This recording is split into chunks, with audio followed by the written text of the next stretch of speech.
Llegar a esta sexta iglesia es una de las dos iglesias a las cuales el Señor no le recrimina nada al respecto.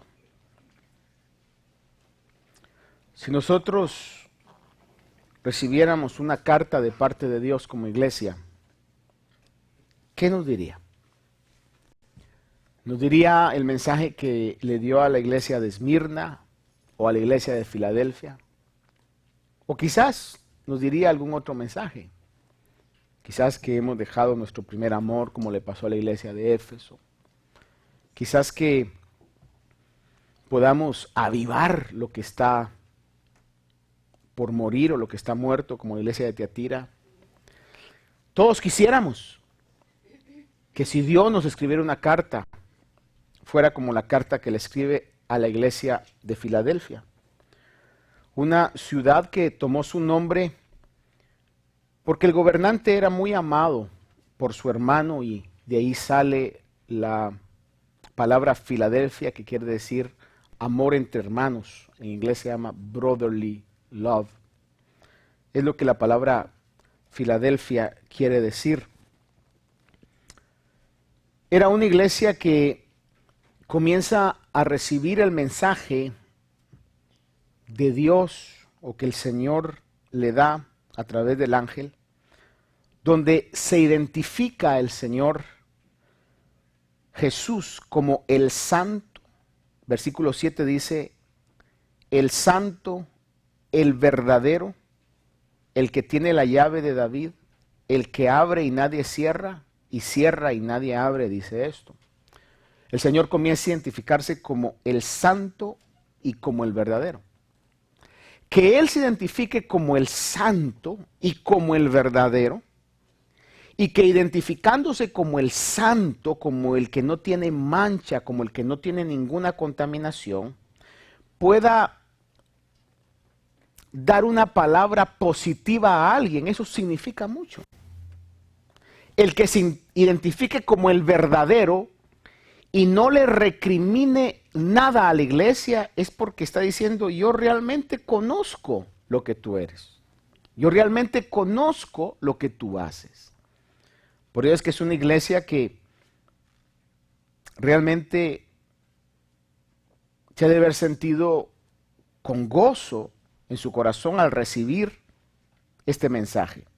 Aquel que es totalmente puro, aquel que es totalmente verdadero, aprobó a esa iglesia. Lucas capítulo 1, versículo 35, comienza a hablar de estas cualidades que el Señor tiene y que manifestó en su ministerio. Por eso se identifica como el santo y como el verdadero. Cuando el ángel se le apareció a María, la madre de Jesús, aclaro, la madre de Jesús, de lo humano. María no es la madre de Dios. Dios es eterno. Amén. Ella fue la madre de Jesús.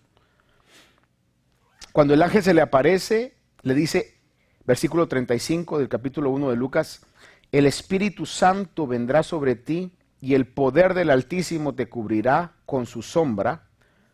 Por eso lo santo que nacerá será llamado Hijo de Dios. Desde allí comenzó a manifestarse en la encarnación del Verbo que era santo.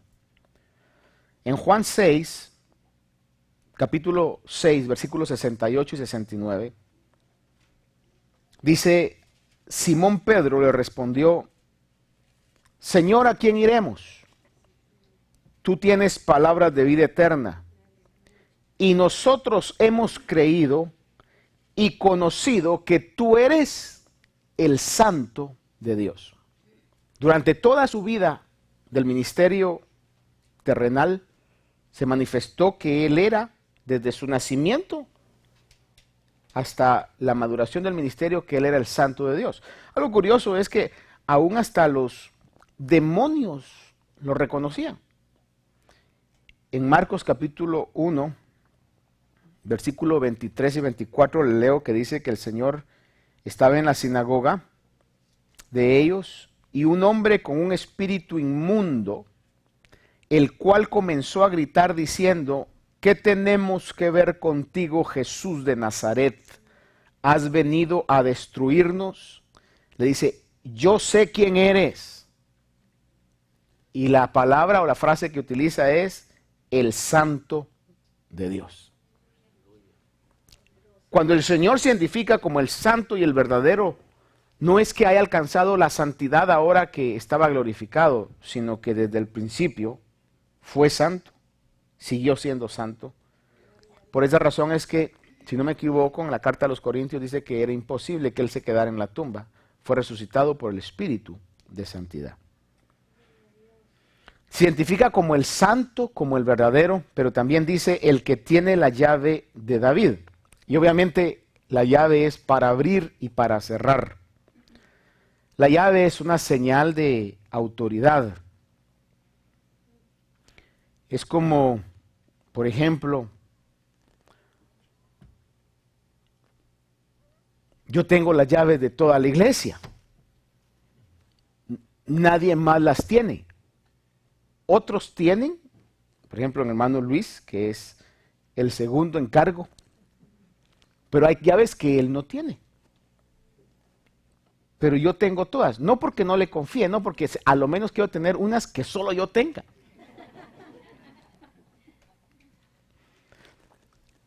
Pero las llaves son símbolo de autoridad, es decir, usted no le va a dar las llaves de la casa a su niño de 5 años.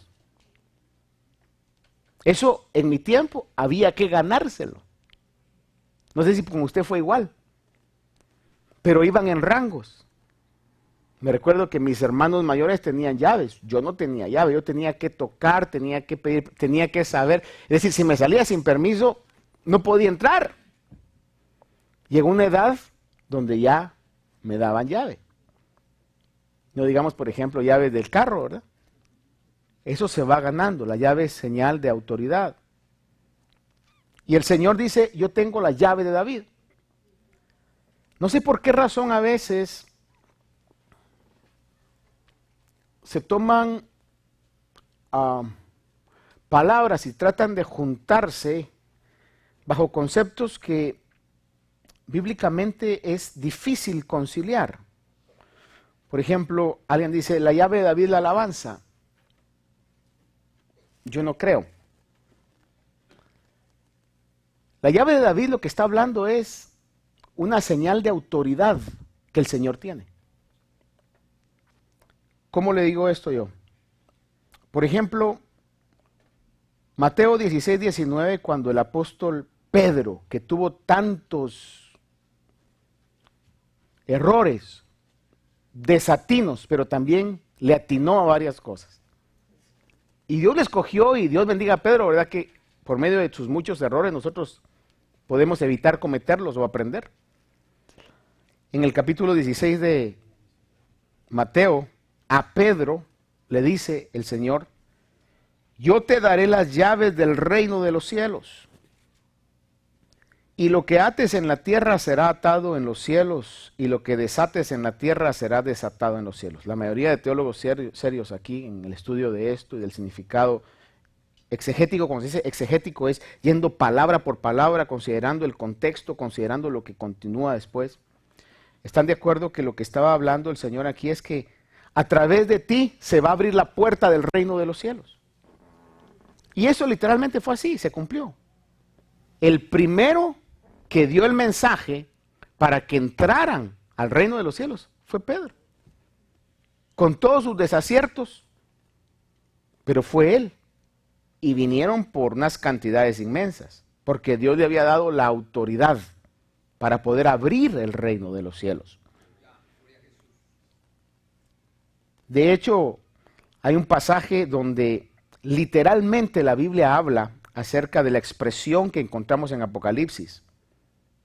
Cuando el Señor dice: tengo la llave de David. La llave de David lo que quiere decir es que tenía la llave de la casa de David. Él, como descendiente de David, tenía la llave de la casa de David.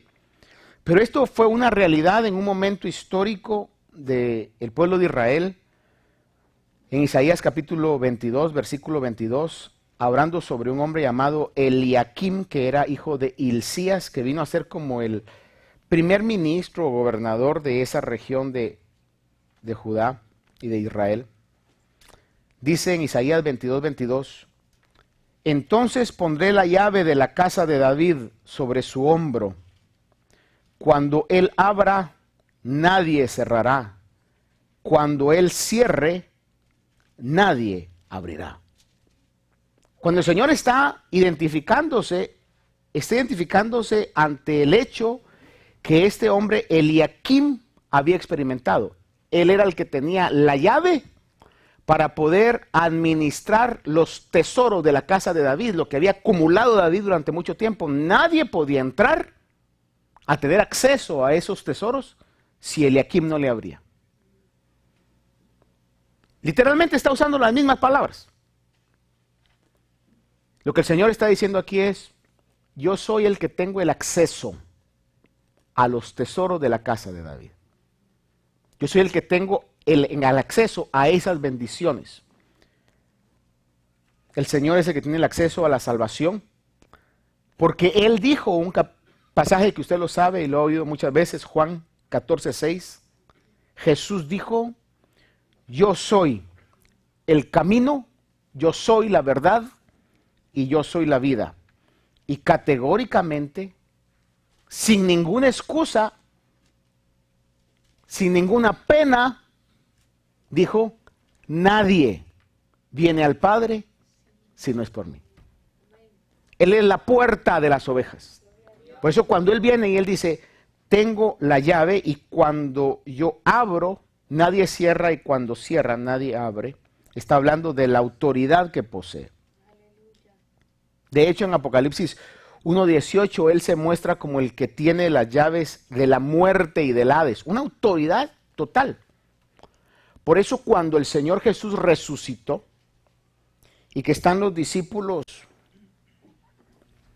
reunidos y Él se aparece, les dijo, paz a vosotros.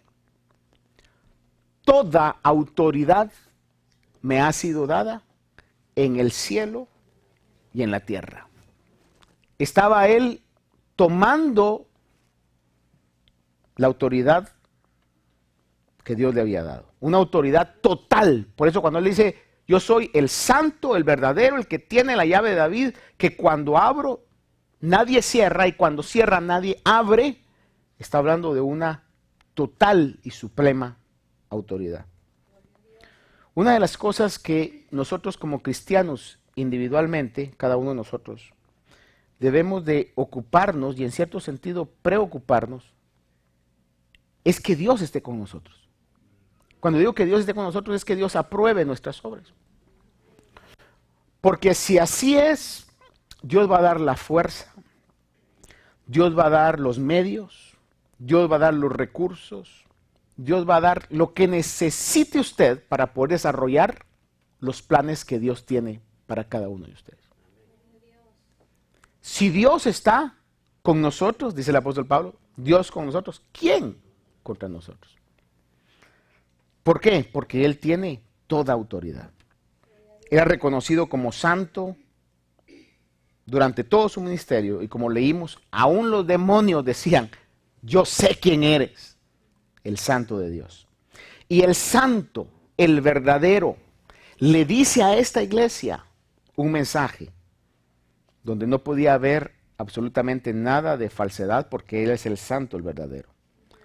Versículo 8. Si usted lo tiene conmigo, ve ahí lo que dice. Dice, yo conozco tus obras. Mira, he puesto delante de ti una puerta abierta que nadie puede cerrar, porque tienes poco de poder o un poco de poder, has guardado mi palabra y no has negado mi nombre. Lo primero que le dice es, yo conozco tus obras. A ver, repita conmigo esta noche y diga, Dios conoce nuestras obras. ¿Qué tan importante es eso? Obviamente nosotros sabemos y creo que estamos claros que las obras son una consecuencia de nuestro nuevo nacimiento, que no es por actos de caridad, de beneficencia, de sacrificios que nos vamos a ganar el cielo. Absolutamente nadie va a poder ganarse el cielo por eso. Sin embargo, las obras manifiestan el cambio que Dios ha hecho en aquellos que hemos nacido de nuevo. Decía un canto con el cual yo crecí, decía: hubo un cambio cuando de nuevo nací. Hubo un cambio cuando de nuevo nací. Y lo repetía, decía: y las cosas que yo hacía, ya no las hago más. Y las cosas que yo hacía, ya no las hago más. Y seguían poniéndole cosas, ¿verdad? Algunos decían y se inventaban cosas como, por ejemplo, los lugares donde iba, yo ya no voy más, o algo así, ¿verdad? Comenzaban a poner esas cosas reales, ¿verdad? Creo que decían algunos: los amigos que tenían ya no los tengo más. Fíjese que era como un canto que motivaba la fe, pues, en ese tiempo, ¿verdad? Que se estaba dando. Porque el verdadero cristiano, de una u otra manera, va a tener un cambio en su vida. No podemos, si realmente Dios ha nacido en nosotros, seguir siendo los mismos. That is impossible, my friend. Es imposible. Tienen que haber cambios. En algunos se notarán más, en otros se nos notará menos. En algunos Dios trabaja fácilmente, en otros, wow, le decimos: qué paciencia conmigo, Señor. Pero cuando nacemos de nuevo, hay vida de Dios. Hay un cambio. Por eso el Señor dice: yo conozco tus obras. ¿Por qué es importante las obras? Santiago 2:17 habla y dice: así también la fe por sí misma, si no tiene obras, está muerta. Las obras demuestran una fe genuina. Repito esto: las obras demuestran una fe genuina. La carencia de obras es lo contrario. Primera de Pedro capítulo 2, verso 11 y 12 dice: amados, os ruego como extranjeros y peregrinos, que os abstengáis de las pasiones carnales que combaten contra el alma.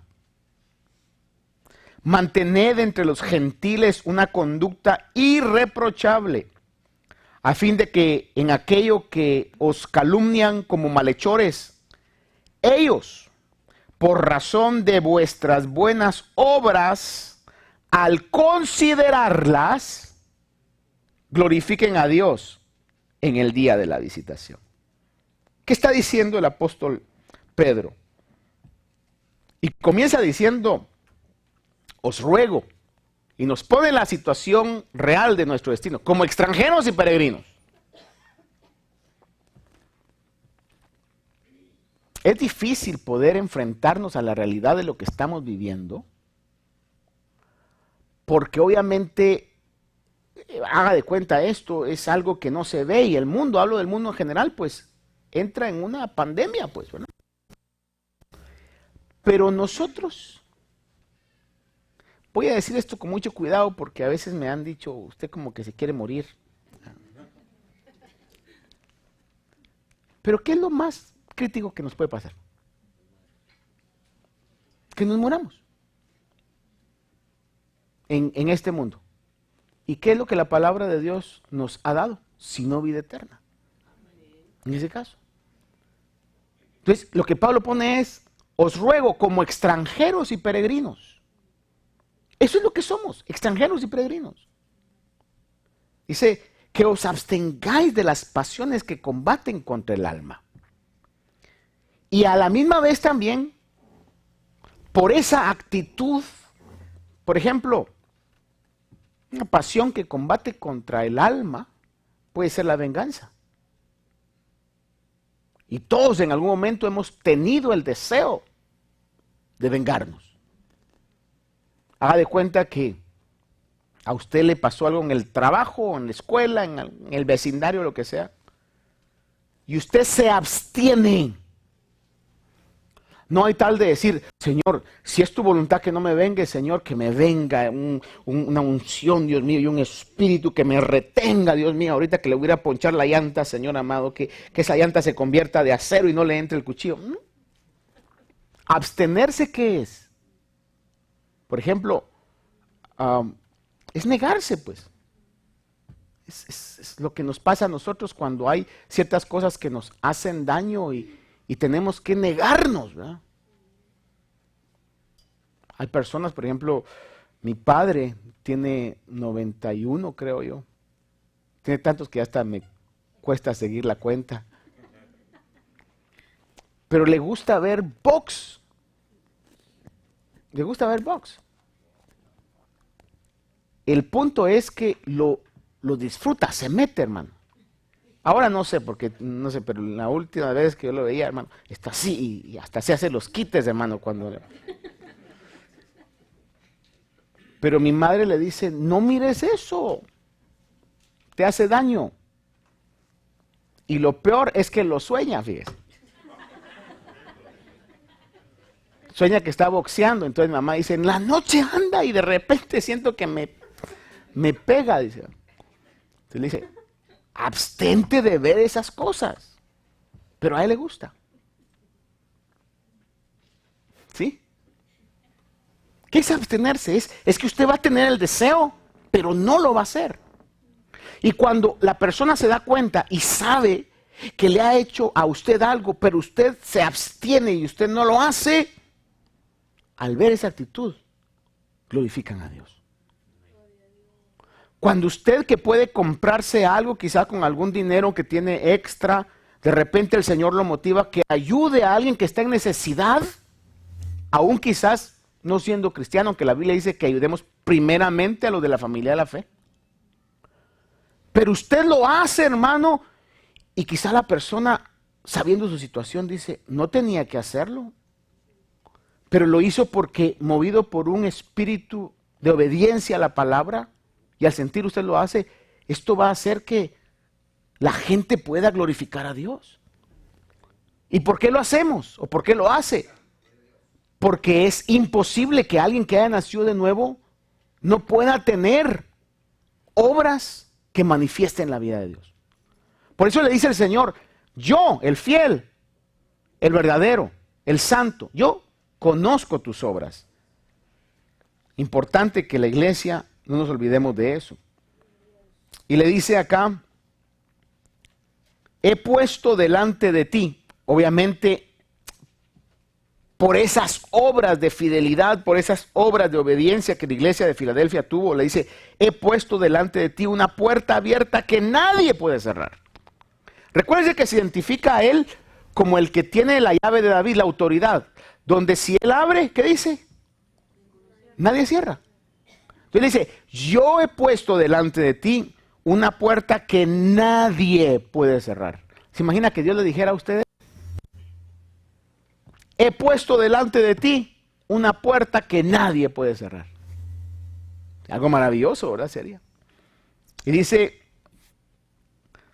1 Corintios capítulo 16, 9, habla el apóstol Pablo de ocasiones en las que él experimentó esa realidad.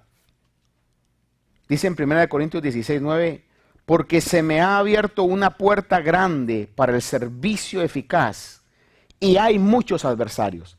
Pero él está diciendo, se me ha abierto dando a conocer que era Dios el que le había abierto esa puerta. Por esa razón diríamos que el apóstol Pablo pudo decir de que él ya había llenado toda la región con el evangelio, ya no tenía más donde predicar. ¿Cree usted que fue porque por medio del esfuerzo humano? No, era porque Dios estaba con él y Dios le iba abriendo puertas. Y aunque había muchos adversarios, pero como Dios había abierto una puerta y cuando Dios abre una puerta nadie la puede cerrar, dio el avance de eso.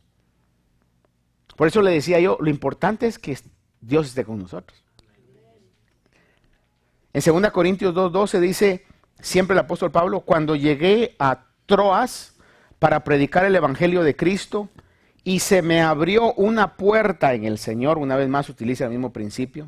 Colosenses 4:3 dice, orando al mismo tiempo, está Pablo pidiendo oración a la iglesia, dice, orando al mismo tiempo también por nosotros, para que Dios nos abra una puerta para la palabra, a fin de dar a conocer el misterio de Cristo, por el cual también he sido encarcelado. Y en las 3 ocasiones que vemos que Dios le abre a puertas, está hablando una puerta para evangelizar, una puerta para compartir el evangelio.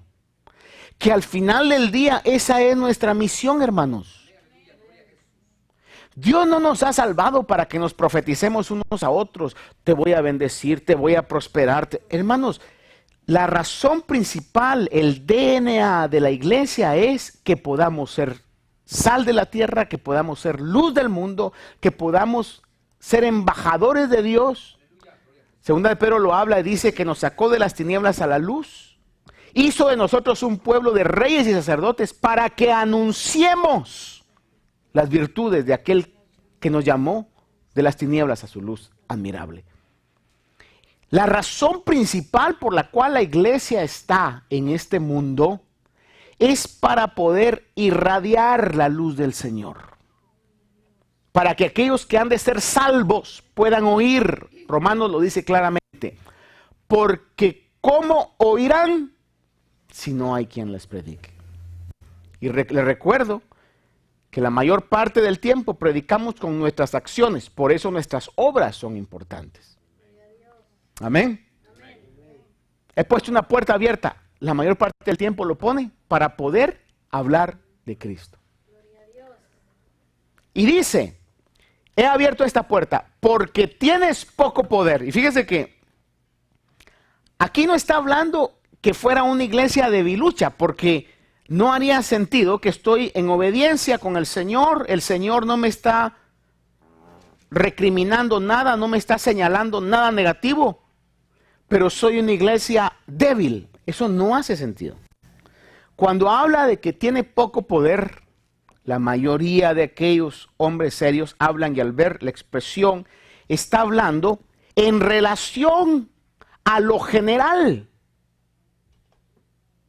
En relación, le voy a decir, por ejemplo, la genuina iglesia de Cristo, que debo de ser cuidadoso en esto también, porque hoy en día hay cientos de miles y millones que se llaman cristianos que a mi juicio personal no son cristianos. Son movimientos sentimentales que van a las congregaciones porque se sienten bien. Ay, qué bonito se siente ahí. Qué bonito el pastor con la motivación que me da. Y una gran mayoría, no todos, porque Dios siempre tiene su remanente. El remanente son aquellos que aunque nos duela, bajamos la cabeza en obediencia y le decimos, sí Señor, yo soy tu siervo, tú eres mi Señor, haz conmigo como quieras hacer. Si tú me estás diciendo que estoy mal, Señor. Si tú me estás diciendo que así es mi vida, Señor. Y el genuino cristiano, ante la palabra de Dios, no ante el sentimiento del pastor o el ministro, que quizás tenga un espíritu bélico y que siempre suba a garrotear, ¿verdad? Porque a veces así pareciera, ¿verdad? Sino que a veces nos enfrentamos con la palabra y la palabra nos confronta. Por eso le digo, hay una gran cantidad, yo me he dado cuenta de eso, que van por la música, van hasta por la comida. Van por el compañerismo porque se sienten bien, ¿verdad? Pero cuando llega la definición, no hay una definición. Sin embargo, esta iglesia era una iglesia que estaba bien definida, que no tenía nada al Señor que reprimirles o reprocharles. Y le dice, aunque tienes poco poder en consideración a lo grande de las regiones donde están, pero le dice, porque tienes poco poder, y mire, dice, has guardado mi palabra. Y eso es importante en todos los tiempos. Hoy en el tiempo que nos ha tocado vivir es importante que la palabra de Dios sea la máxima autoridad sobre nuestras vidas. Si la palabra lo dice, así es. Has guardado mi palabra, dice, y no has negado mi nombre. Que es ahí donde realmente se prueba si nuestra fe es genuina o no es genuina. No es necesario tener mucho poder para ser embajador del Evangelio. Ya repito esa frase, no es necesario tener mucho poder para ser un testigo del Evangelio. Lo podemos hacer con lo que tengamos. A veces podemos pensar, bueno, pues si yo tuviera el tiempo que tiene fulano o tuviera los recursos que tiene mengano. Hermano, Dios nos ha dado a cada uno de nosotros 3 cosas: tiempo, recursos y habilidades. A cada quien en su capacidad para que podamos hacer lo que tenemos que hacer. Le voy a recordar algo que en una oportunidad mi esposa me comentó. Yo le dije la siguiente respuesta. Le comentó a una persona y le dijo, ¿qué haría usted si se sacara la lotería?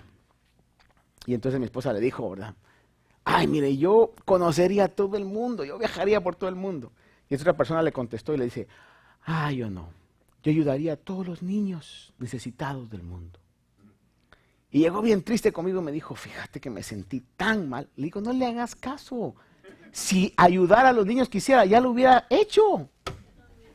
El que no lo quiere hacer con lo poco, podrá tener todos los recursos y no lo hace. El que no predica a los 2, 3 que tiene al lado suyo, aunque lo pongan en medio de miles, no lo va a hacer. Aunque tienes poco poder, dice, no has negado mi nombre, has guardado mi palabra. Quizás esto es el ejemplo clásico de las palabras del apóstol Pablo cuando dijo en 2 Corintios capítulo 12, versos 9 y 10, dice, Él me ha dicho, está hablando el apóstol Pablo, Él me ha dicho, porque como lo llegaba a humillar un enviado de Satanás al gran apóstol Pablo, lo llegaba a abofetear, y la mayoría lo traducen que esto pasaba literalmente, dice, Él me ha dicho, Dios me ha dicho, está hablando Pablo, dice, te basta mi gracia, porque él había pedido ya 3 veces que lo quitara, y el Señor le dijo, te basta mi gracia, pues mi poder se perfecciona en la debilidad. Fíjese, si yo por ejemplo dijera hoy, ¿cuántos de aquí quieren que el poder de Dios, sin que hayamos tocado esto, si yo dijera hoy, o alguien más dijera hoy, ¿cuántos de aquí queremos que el poder de Dios se perfeccione en nuestras vidas? Yo creo que la mayoría, amén, ¿verdad? Bíblicamente, entonces, Dios lo va a hacer sentirse débil. Cuando uno se siente débil, uno dice, no, yo ya no. Ahí es donde Dios dice, hoy estás listo. Hoy sí. Porque como humanos, la mayoría de veces que Dios nos pueda usar, tendemos a robarnos la gloria de Dios. Esta iglesia no camina ni por el pastor, ni por la esposa del pastor, ni por ella. Esta iglesia camina porque Dios quiere que camine. Y el día que el pastor no esté, va a seguir caminando porque es la iglesia de Dios. No depende de absolutamente ningún hombre el movimiento que Dios quiere hacer. Dios lo hace porque es su iglesia. Y en la debilidad del poder de Dios se perfecciona. Quizá por eso es de que el Señor le tuvo que recordar a Pablo, dice, bástate mi gracia, pues mi poder se perfecciona en la debilidad. Dice, por tanto, muy gustosamente me gloriaré más bien en mis debilidades, para que el poder de Cristo more en mí. Por eso me complazco en mis debilidades. Y mire cuáles eran las debilidades. Insultos, privaciones, persecuciones, angustias por amor de Cristo. Porque cuando soy débil, entonces soy fuerte.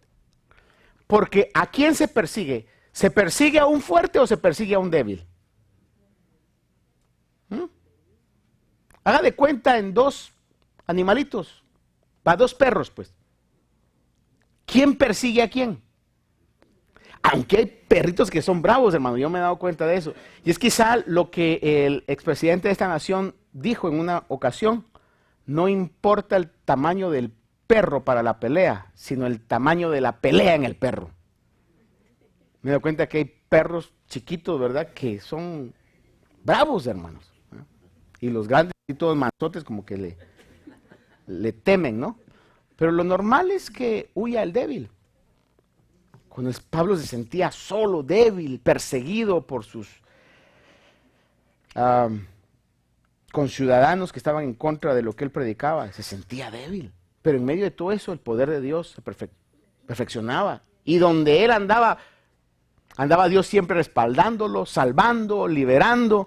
Y sin duda el más sorprendido del apóstol Pablo sobre eso.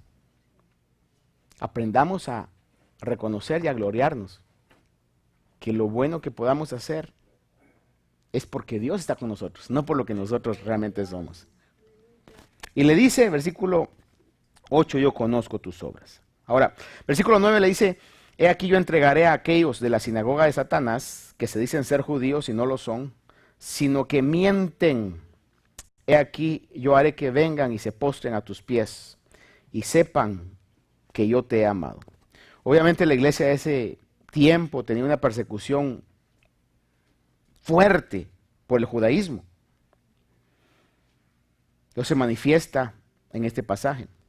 Romanos capítulo 2, versículos 28 y 29, aclara que el verdadero judío no es el que lo es exteriormente, ni la circuncisión es la externa en la carne, sino que es judío el que lo es interiormente. Y la circuncisión es la del corazón, por el espíritu, no por la letra, la alabanza del cual no procede de los hombres, sino de Dios. Vale la pena que recordemos, le decía la otra vez, que si somos fieles a la palabra de Dios y en algún momento se encuentra usted con un judío y se da la conversación y le pregunta, ¿y tú qué eres? Nos atreveríamos a decirle, yo soy judío. Él le va a decir, no, ¿en serio? Pues usted le va a decir, ¿en serio? Yo soy judío.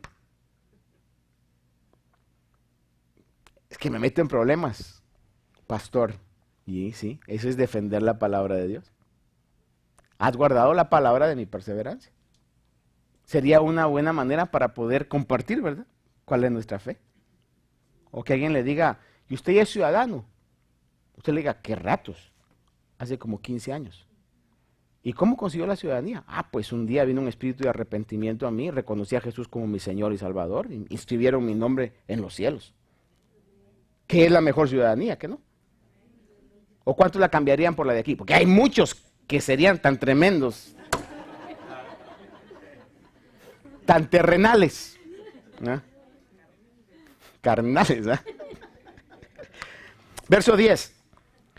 Porque has guardado la palabra de mi perseverancia, yo también te guardaré de la hora de la prueba que está por venir sobre todo el mundo, para probar a los que habitan en la tierra. Déjeme rápidamente, unos 3 minutos, leerle esto. La perseverancia es importantísima en el camino del Evangelio. No porque por nuestra perseverancia vayamos a entrar por perseveradores al cielo o perseverantes al cielo, sino que de una u otra manera es parte de una fe genuina. El verdadero genuino persevera. Lucas 8:15 dice, pero la semilla en tierra buena, estos son los que han oído la palabra con corazón recto y bueno, y la retienen y dan fruto con su perseverancia. Si perseveramos, vamos a dar fruto. Lucas 21:17 en adelante dice, y seréis odiados de todos por causa de mi nombre. Sin embargo, ni un cabello de vuestra cabeza perecerá. Con vuestra perseverancia ganaréis vuestras almas. La iglesia es llamada a perseverar. Le repito eso, la iglesia es llamada a perseverar. Segunda Tesalonicenses 1:4 dice, de manera que nosotros mismos hablamos con orgullo de vosotros entre las iglesias de Dios, por vuestra perseverancia y fe en medio de todas las persecuciones y aflicciones que soportáis. El Señor está dando a esta iglesia una promesa y le dice, porque has guardado la palabra de mi perseverancia, yo también te guardaré de la hora de la prueba. Y esto tiene una aplicación en ese momento, la prueba que iba a venir en ese momento de persecución a las iglesias, pero también va mucho más allá, porque dice esa hora que está por venir sobre todo el mundo para probar a los que están en la tierra. Y sin duda alguna también se está refiriendo a que la iglesia que vivamos en el tiempo que el Señor venga, que anteceda a la gran tribulación, a esos 7 años de la gran tribulación, lo que se conoce como las 70 semanas de Daniel. Con nuestra perseverancia, si perseveramos, Dios nos va a guardar de esa tribulación que está por venir sobre todo el mundo. Si hay aflicción hoy, con eso que está pasando, imagínese cómo va a reaccionar el mundo cuando vengan los juicios que van a venir. Me estaban contando a mí, mi hermana allá en California me dice, aquí hay una pandemia, dice, no se encuentra papel, no se encuentran agua, ya no hay, dice que no hay. Aquí creo que no hemos llegado a esto, todavía venden agua en las, ¿verdad? Pero allá no, me dice, no se encuentra agua, la gente está desesperada, ¿ya? Desesperada. Imagínense, con un virus nada más, para cuando vengan todos los juicios que están por venir. Por eso yo me gozo que soy extranjero y peregrino. Yo no sé usted, pero yo me gozo que soy extranjero y peregrino. De veras, hoy más que nunca, esa es una realidad. Y el Señor dice en verso 11, vengo pronto, retén lo que tienes para que ninguno tome tu corona. Hay más ahí, pero lo vamos a dejar ahí. Padre Santo, yo te agradezco esta noche porque tu palabra